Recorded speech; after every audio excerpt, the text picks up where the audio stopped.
Many of you know Dan.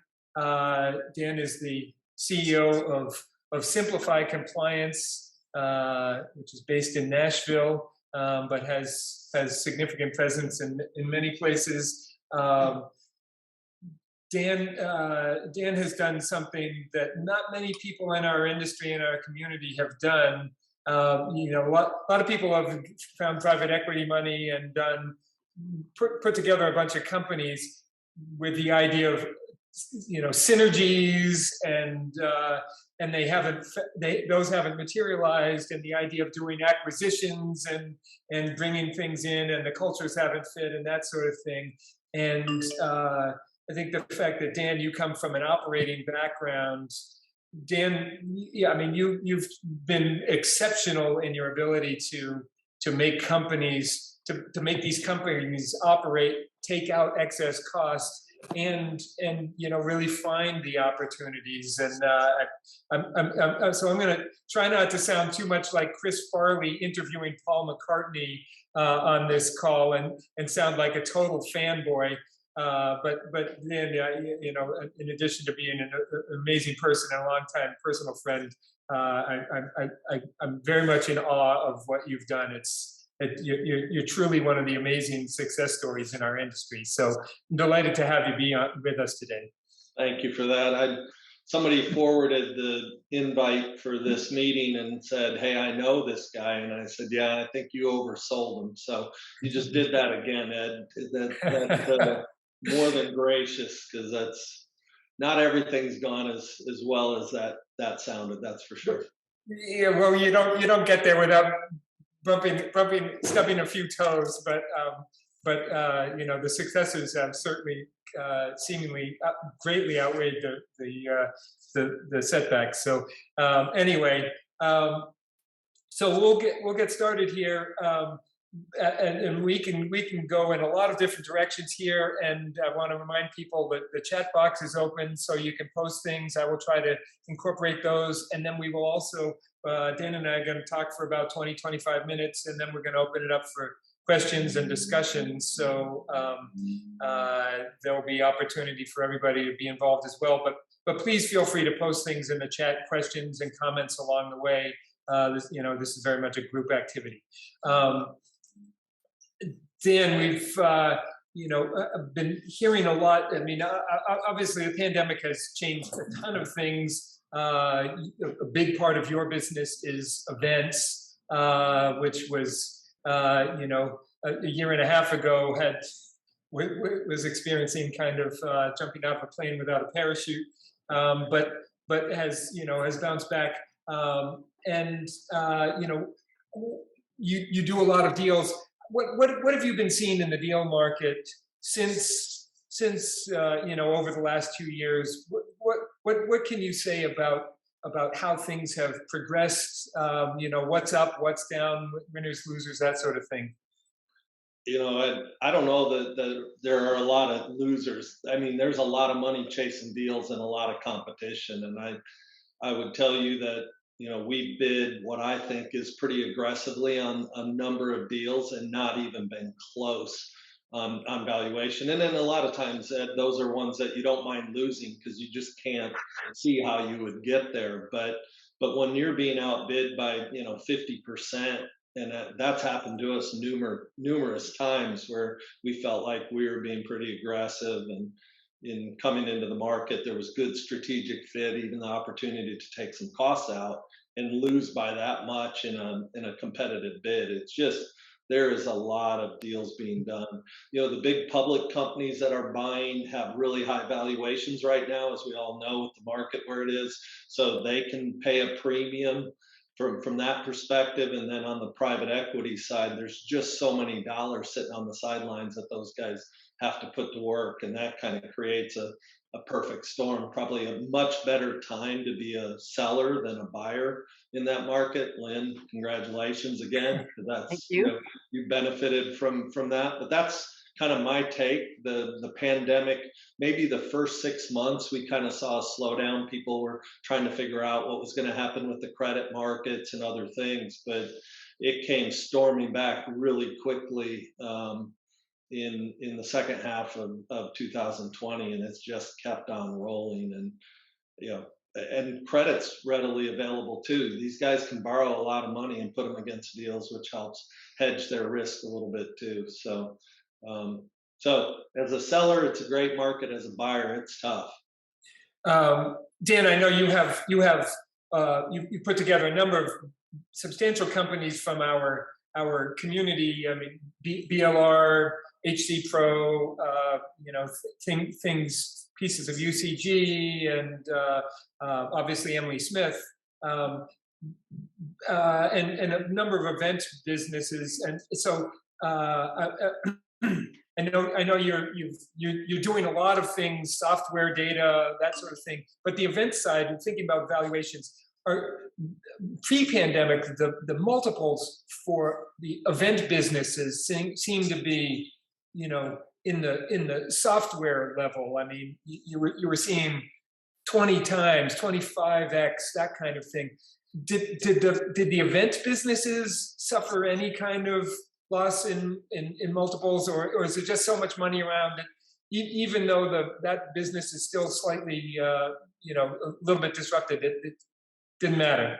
I think it's initially I was shocked because I didn't think it fell off, and a lot of people just assumed that the events business would return pretty quickly, right? But as things have drug on a little bit with the pandemic, and we're 2 years in now, not 6 months coming out of it, I think that the valuations on events, people started to question, how quickly will they return? Because we're certainly not anywhere close to where we were pre-pandemic levels, and whether or not they ever will get back to where they were. Our experience in our business is that our sponsored, hosted by our events have recovered really well because salespeople are so desperate to get in front of those audiences. But our paid registrations, both because budgets are challenged and travel, has been restricted for companies, that combination, we're not back to probably half of what we were for those types of events. Certainly weren't last year, and looking at this year, it's coming back more slowly. So, and I think that's impacted valuations of those businesses now more than it did even in the early stages of the pandemic. And buying. I do think, Ed, part of that is how well people responded in bringing up virtual events like this to take the place and what the revenue. For us, it certainly didn't replace the revenue, but in a lot of cases, replace the profits. Where we were, the combination of live and virtual is more profitable maybe, or as profitable as the live event was by itself before. And we did, the number was astounding to me, but we rolled out hundreds of virtual events. The risk is low, and the costs are relatively low, and did pretty well. Our experience is that that's starting to fall off again. It's that mix. People have grown tired of the virtual. There's a lot of competition. People want to be back in person. So it's some blend of the two. It's not, hey, virtuals are always going to be the way they were, during the pandemic. But I think there's a sustainable business model there that supplements the live events on a go-forward basis. Yeah, absolutely. And David Foster, who normally co-hosts this event, couldn't be here today, but he in my mind famously said that he realized all these years his event business, he's been working for the hotels, that the top line was off 60% and the bottom line was up 20% early in the first year of the pandemic. So so not all bad news. Going back to sort of valuations, one of the things you and I had talked about is you were talking about sort of, annual recurring revenue. That's certainly been a big shift in our industry over recent years. We hear a lot about this subscription economy, and so recurring revenue is hot in lots of sectors. It used to be something that kind of the publishers owned and the cable companies, and now it's kind of seems like everything. But as far as valuing companies, that's clearly huge. And I know as a consumer publisher now, the vast majority of our revenue is recurring revenue. But what can you say about that? I know a lot of B2B companies have moved into that a little more slowly. But want to talk about your experience on dealing with recurring revenue and. Sure. There's a couple things there. Number one, and our board now is requiring us to report on ARR, so annual recurring revenue. What are the contracts? And I think that's partially because our business has changed. We were selling, and when our private investors invested in the end of 16, they were talking about subscription revenue. How much is subscription revenue? How much is your deferred revenue? Whether that was, and for us, our average subscription was about 15 months, right? We sold 2 and 3 year deals, but the predominant customers coming in the door were predominantly 12 months. So we had kind of an average of 15 months. What we've done is move to larger enterprise type deals. That's been part of our focus over the last 5 years now, and we're closing, certainly 5, 6, and even in some cases 7-figure deals now. And with that, what they want to know is how much of that, what is the annual revenue associated with those deals that are more and more 3-year deals for us, and in some cases 5-year deals. So if you close $1 million deal, is that 200,000 of ARR or 500,000 of ARR? So they want it measured that way so they can see the impact.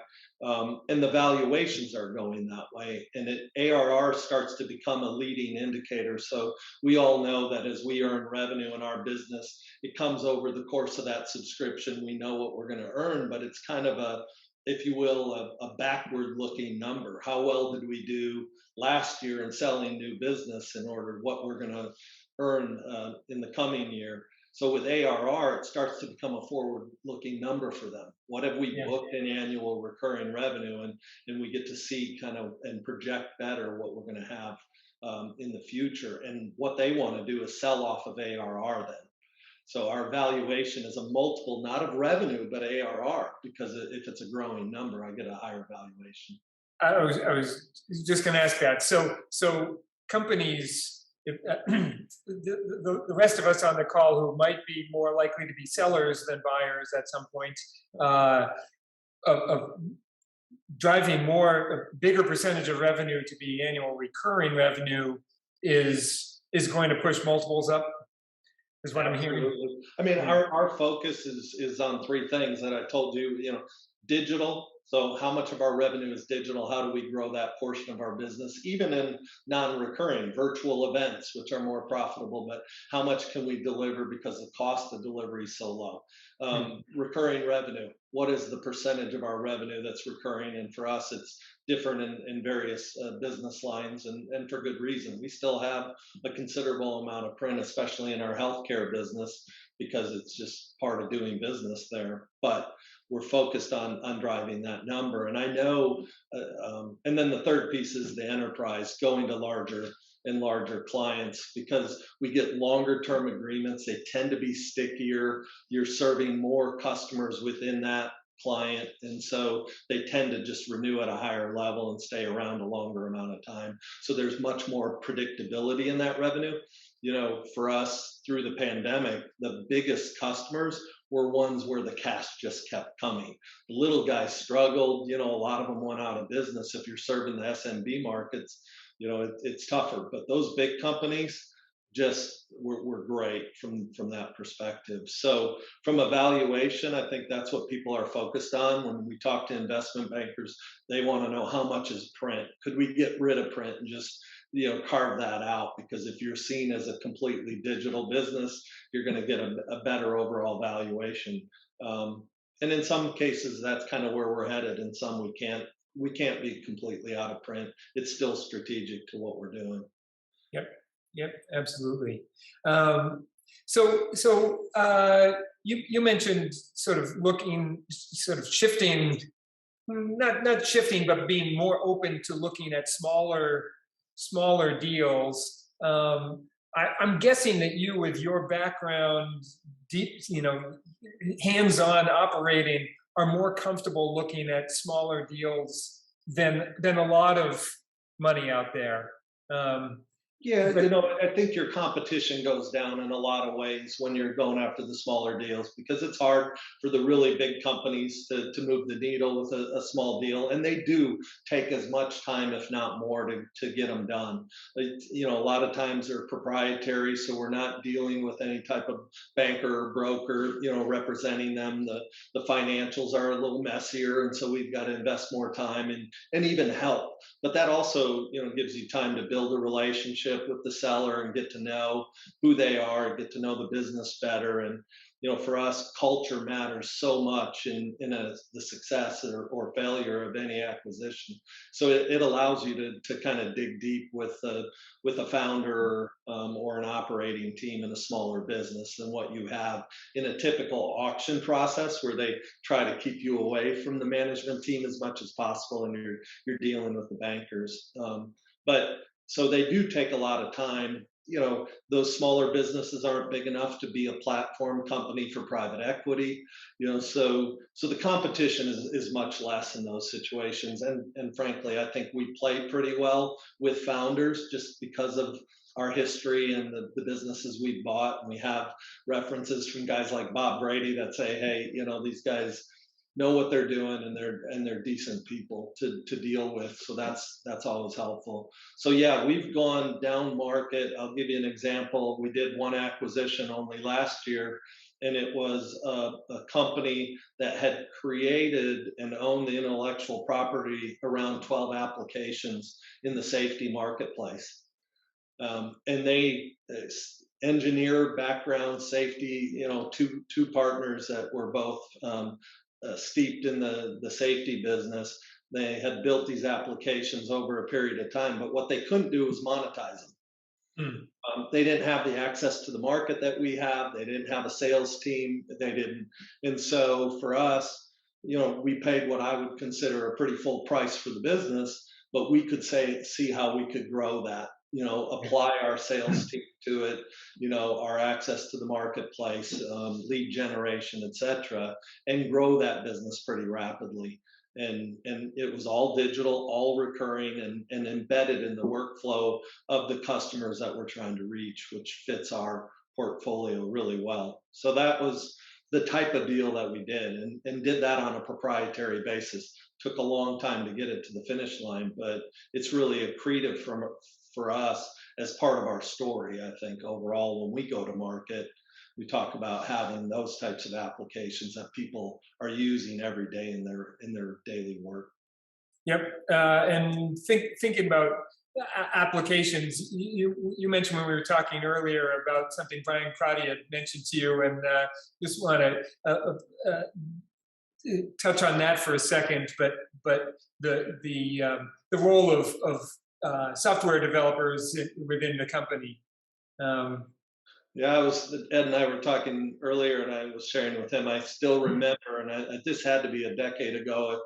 Brian Crotty got up in front of a group of us and said, "If you would have told me that I had more, developers, software engineers than content people, I would have told you you're crazy. But I have more developers today than I do content people." And we're looking to hire in that area. Technology is the place where we're growing. I say that sales and technology are the two places, where we're adding the most bodies and just trying to grow organically, and we have to invest in technology, and for so long I'm not sure I truly understood it, but we're dealing now with technical debt. And that's a term we didn't really use. We developed websites or whatever, but when you're getting into these software tools and this, and I'll share this with this group, that we had a ransomware attack last year in August, that about, when you're talking about, we have certain solutions that people are using every day in their work, and relying on.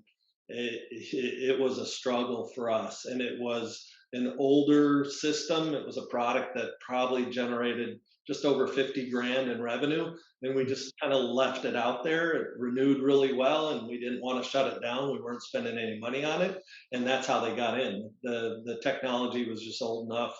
And so they were able to get into some of our systems. And that's not an experience anybody wants to have. I promise you that. It was a tough, we were back up in some cases within days. Some took us weeks, and it was a struggle. Wow. Ouch. Yeah. Well, that's a really good lesson. I mean, that old software is not like wine. That's right. It does not get better. So I've got one more question, and I'm going to open it up. And I see some questions starting to come in the queue here on the chat side. But having been a leader in this industry for a long time, and a leader of a substantial company, do you have? Last I had heard, I think you had. I'm remembering like 700 employees. You're probably well more than that now. Not that big. And, Okay. I think we're right around 400 employees. Okay. Yeah, 400. I said 400 the other day, and somebody corrected me and said it was like 396. We're not 400. So, but we're in that range. We still have the 4 locations. We're HC Pro. We're in Middleton in the Boston area. We still have the BLR office in Connecticut, and then UCG in Maryland, as well as Brentwood here. The rest of what we've done, we've been all virtual since the pandemic began. Our offices all remain open. People can come in, and we have people in all the offices probably on a daily basis, but we have not done a formal return to the office, and don't have one scheduled even where we sit today. When we do come back, we'll come back in a hybrid kind of 1 to 2 days a week, probably is what we're anticipating. And we've gone to more of a hoteling situation in each of the offices is what we would look to do. Yep. But yeah, that's kind of, does that answer the question? I kind of went down. Yeah. No, are there other things, with the pandemic that you've felt, well, we have to adjust. I mean, obviously that's the big one, sort of where people are going to work, how they're going to work. But yeah, it's changed my thinking, and I think the team, our entire team, thinks very differently about work from home or remote work or whatever it is. I mean, just we've done really well with it. Our productivity's remained high or higher than it was pre-pandemic. So it's kind of changed our thinking and opened our eyes. And I think to be competitive in recruiting and retaining people, we're going to have to live there, and that's okay. We've downsized some offices and saved quite a bit of money, and try to invest that in doing other things, whether it's benefits or travel, getting teams together in a different way. And I would tell you, employee communications, and my background with Ragan, but employee communications has become key to our success in a way that I would have never expected. Keeping people engaged and connected to the company and to one another has become a huge focus for us, and we're spending an inordinate amount of time on it, and it's time well spent. Yeah. Well, and you answered a question I was debating whether to ask about if you were shrinking your office footprint at all. I think there's that seems to be a trend. I'm standing in brand new office space for us that we've cut out about 60% of our office space size. So that's what we did here in Brentwood. We're actually going into new space in the next 60 days, and we're down like that about 60% probably here. Yeah, and so yeah, interesting. All right, well, Dan, thank you so much. I mean, I could sit here and chew your ear off with questions for the next 2 days, but let's open this up. I had a first question here from Greg asking about, when you say digital, what does that include? Ads, online subscriptions? Do you want to fill that out a little bit? Yeah, for us, Greg, we have digital events, virtual events. I'd consider webinars, which is a smaller piece of our business today and shrinking, but both sponsored and paid webinars. We have subscription websites, we have subscription data products, we have a number of applications and workflow tools. Trying to think what else falls into that category, but it includes anything that we're not delivering a physical product effectively. Pretty broad. And I'm realizing I don't need to be actually reading your things. You can unmute yourselves and ask a question. So David Schwartz, I'll tee you up next. Yeah, I'm just in the old days, there used to be like rules of thumb, 1x revenues, all kinds of things about, people would float about valuations. And I wondered if there still is anything like that in terms of valuation ranges that companies like ours fit into.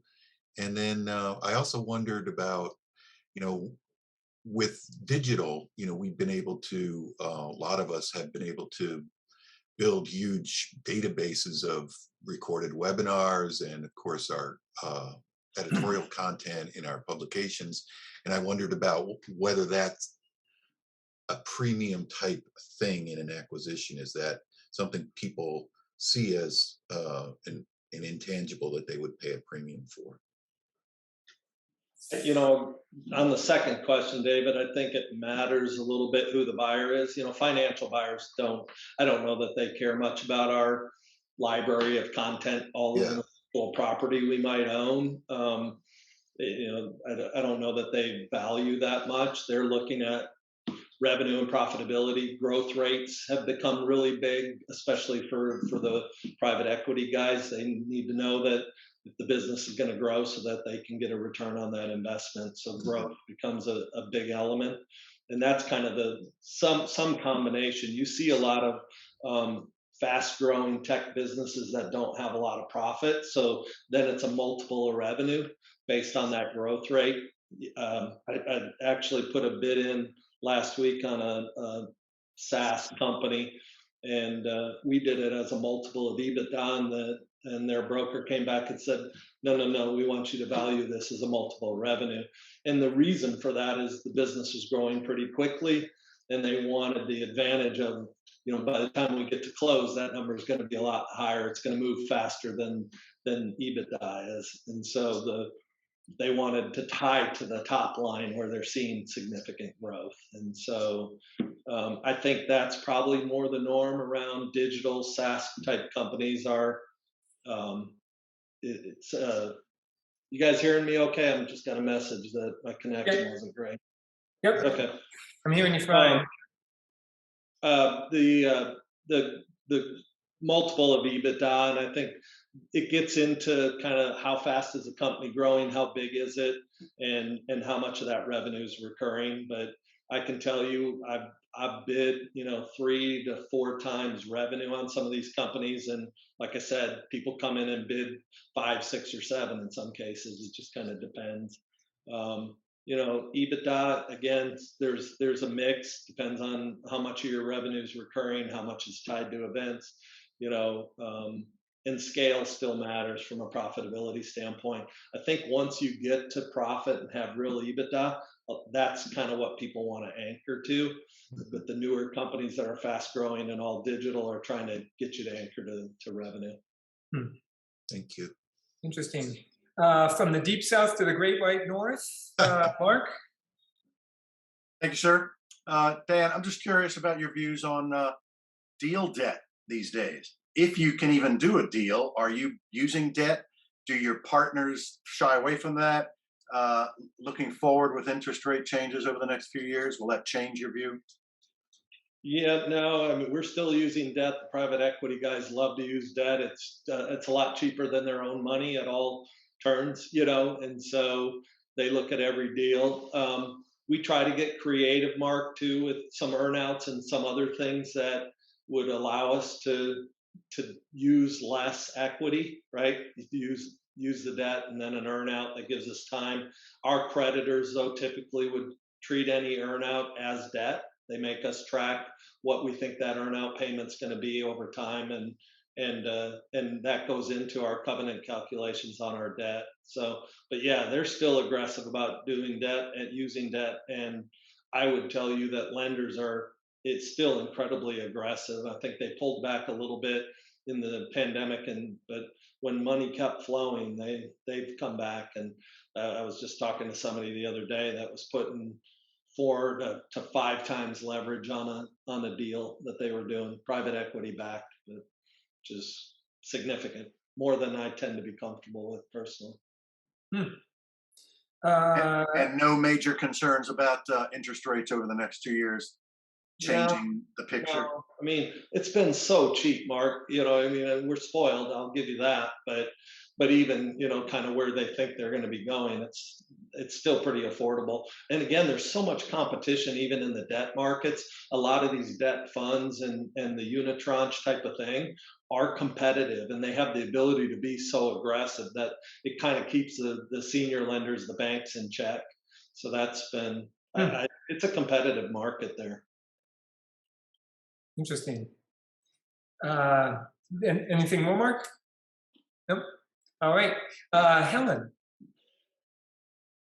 Yeah, I had a question about goodwill on a balance sheet. I mean, it was a really interesting situation where it was a really, really small business, very little growth, very little annual revenue, but £1 million goodwill somehow just plonked into the balance sheet.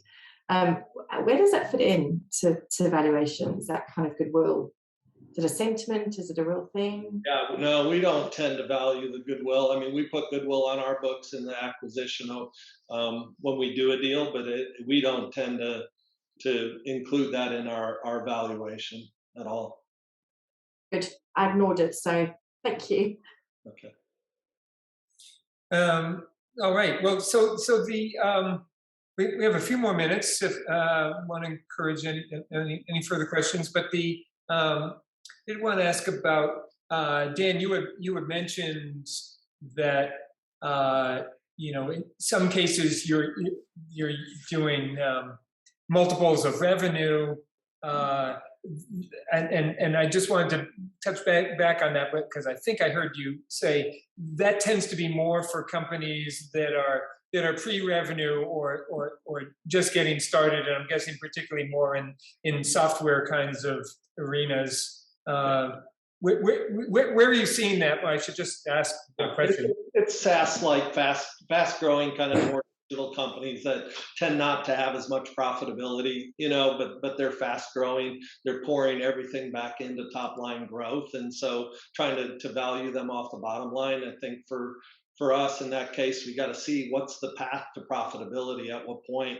does that start to actually flow through? And it's a challenge for us, Ed, because our business being established and pretty mature is valued as a multiple of EBITDA. And that's where my number comes, it kind of got to triangulate on something. And so, when we bought those applications, there wasn't really any profitability in that business. So it was a multiple of revenue.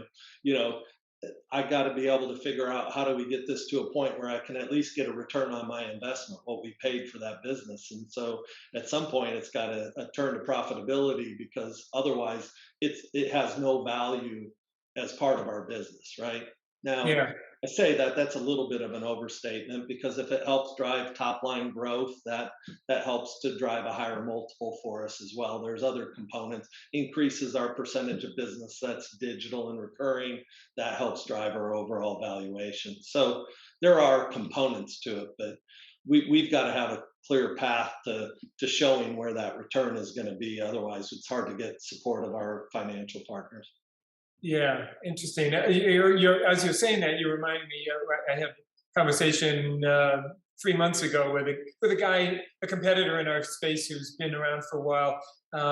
He competes directly with one of our products, and he came to me looking to sell because he's got some health issues, and he's been doing this for 7 years. He's got the revenue on his business is about $100,000. And so I'm looking at this as, well, this is a really small tuck-in, and I'm just going to fold it into our existing product.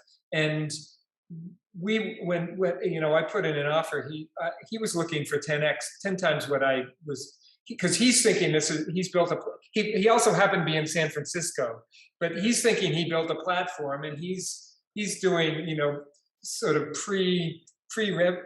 revenue number, like multiples. I was like, well, you've been doing this for 7 years. That's hard, because in those situations it's hard to get to a deal, because their expectation is just too great, and frankly what they can pull out of it is more than if they just hold on to it for a couple more years. So Right. unless something's prompting them to have to sell or really want to get out. Yeah, and I made him what I thought was a pretty generous offer and I said, we'll do an earnout, so because I can't put a lot of value on this now, but if we can grow this, I knew he was looking for more, but still I was off by order of magnitude. So anyway, so that resonates. Unfortunately, that's been the case more now than ever because valuations are so high and expectations are really high as a result of that. Yeah, interesting. Let's see, David, you had another question, David Schwartz. Yeah, I'm curious about earnouts and how they are generally structured. I'm sure it's kind of all over the board, but I wondered if there's sort of a typical earnout structure, and then also, for somebody who's built a business and has a similar attitude to what Ed is talking about, is there ever a situation where it's kind of more, okay, I built this business, it's worth X, but I think it's going to be worth more. Let's structure it as an incentive rather than as a percentage of sales, of the sales Yeah, price. we've done deals. I mean, I'll tell you guys, because I know Bob. When Bob and I came together, Bob Brady, when we put Emily Smith and BLR together, Bob rolled all of his interest in on a cashless basis, and effectively became our majority shareholder in that deal. And that was because he felt like there was upside in doing this and wanted to ride along and be part of the growth and the value of the business, and give him a ton of credit for doing it. And I think he'd tell you that turned out pretty well for him. We did the deal I talked about that we did last year. That earnout was based on growth of ARR in the first 12 months, because it was growing, and they believed that we could accelerate that growth. It was kind of how we bridged the gap between their valuation, what they thought they wanted for the business, and what we thought it was worth. We said, all right, we'll pay you kind of what we think is fair, but we'll give you the opportunity to get to your number in the next year, but it has to grow. And so the earnout was tied to growth in ARR for us in the first 12 months. And just the offer I made last week also had, instead of an earnout, was really structured as a retention bonus for the founder. He's been running the business for a while and is thinking about exiting in a couple of years. I wanted to make sure he stayed around for us, at least through the transition. And so the problem with that on one side is, if you do it that way as kind of a bonus, can turn into ordinary income for the seller. We try to structure it more as purchase price, so the seller could get cap gains treatment on it.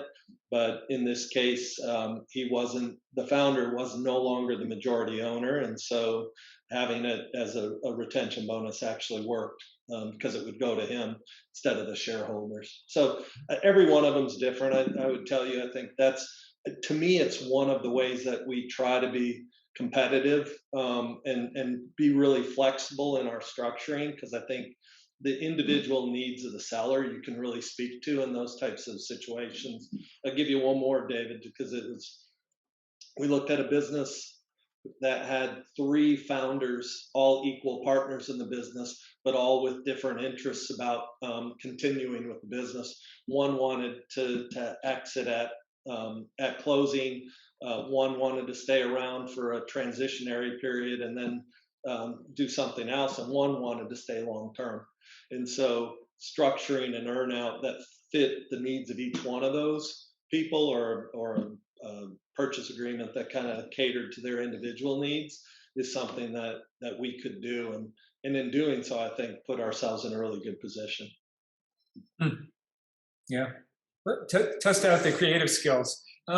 We're getting towards the end. If anybody has any final questions, but I have one question. Dan, we were talking about hiring developers, and you talked about hiring developers and salespeople. Obviously, the people that are selling $1,500 site licenses may not have the firepower to sell the 5, 6, 7-figure corporate enterprise deals that you're doing. So, and we were talking about Brian Crotty's thing about developers versus content people.